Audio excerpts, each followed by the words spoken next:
আমরা দেখতে পাচ্ছি চেয়ার বদল হয়েছে, কিন্তু মানবতা অধিকার খুঁজে পাই নাই।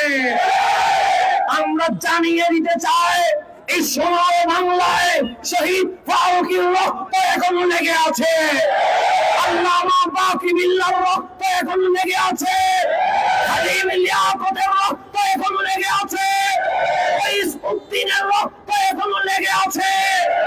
আজ মুসলিমের অধিকারের জন্য হাজার জনতা যে রক্ত দিয়েছে, যদি উদ্দিনের হত্যার বিচার না হয়, ওই রক্তের সাথে বেঈমানি হয়ে যাবে।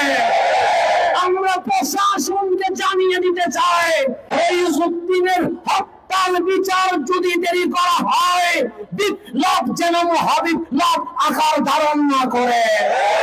আমরা জানিয়ে দিতে চাই প্রশাসনকে, 26 তারিখ আমরা লক্ষ জনতার সমাবেশ করেছিলাম, এখানে কোনো দুর্ঘটনা ঘটে নাই। কারণ আমরা হাসানের মতো নরম হতে পারি, কিন্তু যখন উগ্রজিৎ জেগে উঠে আমরা হুসাইনের মতো রক্ত দিতে পারি। তাই আমরা প্রশাসনের কাছে অনুরোধ করব, আগামী 1-2 দিনের ভেতরে আসামিদেরকে গ্রেফতার করে সুন্নি জনতাদেরকে জানিয়ে দেওয়া হোক এই রাষ্ট্র এখনো মজলুমের কথা বলে।